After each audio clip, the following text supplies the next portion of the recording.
Remember wandering around with Realm Walker like a romantic walk in the park? Do you remember this Evade Spiritborn build?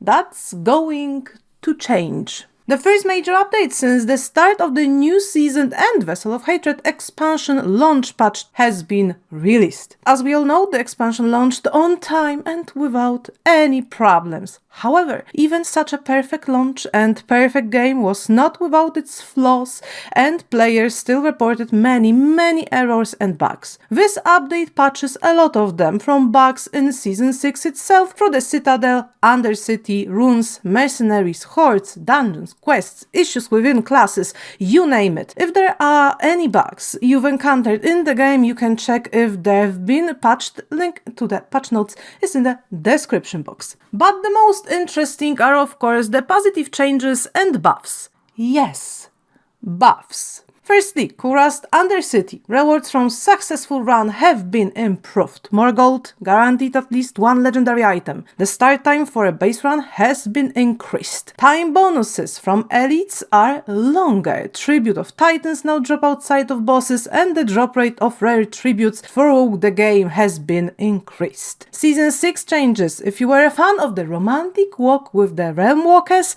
then I have some bad news for you. Their base movement speed has been increased by around 15%, and additionally killing a wave of Bloodbound Guardians increases the Realm Walker's move speed by 10% every time. Here's an example: if you kill all 3 waves of Bloodbound Guardians, the Realm Walker will move 30% faster, in addition to the 15 base increase. The Realm Walker has now a low chance to summon a treasure goblin, so maybe now killing Realm Walkers will become more interesting and, above all, faster. Mythic unique items get some buffs. Scrolls of Restoration, the ones that reset tempering reward from the Dark Citadel weekly cash, has been increased. And just a side note from me, if you don't play this game mode, you don't lose anything, because you can get this scroll from the chest of greater equipment on Infernal Hordes. Items that were not available immediately after the expansion started are now back in the game. The Dark Citadel wings may occur as whispers. Super elite monsters will now drop even more loot, and elite wallers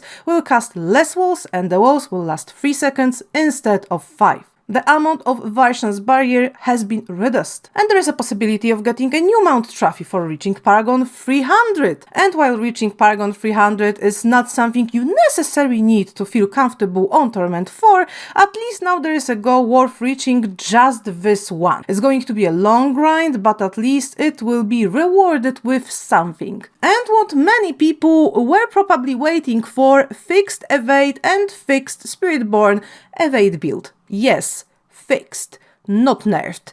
It was a bug, not a feature, and it also caused terrible lags. Evade will go back to its normal animation, it won't be interruptible, so if I had to guess, the build will still be useful, just not as fast, but we'll see after the patch. I intend to test this build further, or maybe I change it to something else, and you can follow my actions on Twitch, the link to which is also in the description under this video. And that's it. Leave a like if you enjoyed it, and take care.